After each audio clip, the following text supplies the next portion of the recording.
കോരിച്ചൊരിയുന്ന മഴയത്ത് മേൽക്കൂര തകർന്ന തിരുവനന്തപുരം കണ്ണേറ്റുമുക്കിലെ ഒരു വീടിന്റെ നേർക്കാഴ്ചയിലേക്കാണ് ഇനി. സാമൂഹിക ക്ഷേമ പെൻഷനെ മാത്രം ആശ്രയിച്ച് ഒറ്റയ്ക്ക് കഴിയുന്ന പാവപ്പെട്ട ഗിരിജാകുമാരിയുടെ ഓടിട്ട വീടാണ് പേമാരി തകർത്ത് കളഞ്ഞത്.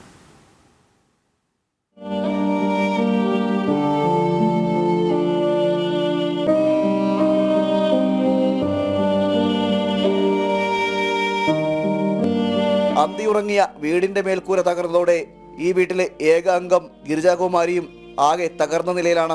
തന്റെ വീട് കൺമുന്നിൽ നിമിഷ നേരം കൊണ്ടാണ് തകർന്നടിഞ്ഞതെന്ന് പറയുമ്പോൾ ഗിരിജാകുമാരിയുടെ വാക്കുകൾ ഇടറുന്നുണ്ട്. ഇത് ഇന്നലെ രാത്രി 12 മണിക്ക് ഞാനിങ്ങനെ കിടന്നുറങ്ങിയായിരുന്നു. അപ്പോൾ ഒരു സൗണ്ട് കേട്ട് ഞാൻ എണീറ്റ് നോക്കിയപ്പം അടുക്കളയുടെ തൊട്ടടുത്ത റൂം ഓടിങ്ങനെ വീഴുന്ന സൗണ്ട് കേട്ടു.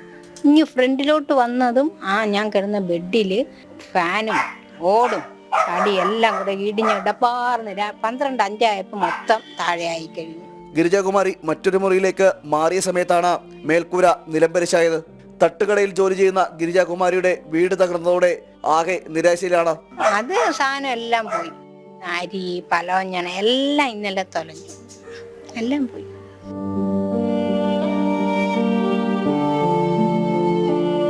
പൂർണ്ണമായും മേൽക്കൂര തകർന്ന വീടിന്റെ ആധാരങ്ങൾ തയ്യാറാക്കാൻ ഇനി ഏറെ നാളെടുക്കും. ചുവപ്പ് നാടകൾ താണ്ടി വീട് വീണ്ടെടുക്കാൻ ഇനി എത്ര കാലം കാത്തിരിക്കുമെന്ന ആശങ്കയിലാണ് ഈ അമ്മ.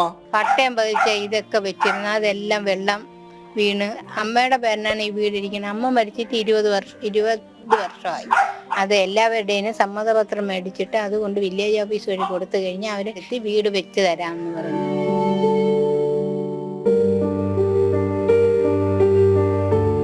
ജനം, തിരുവനന്തപുരം.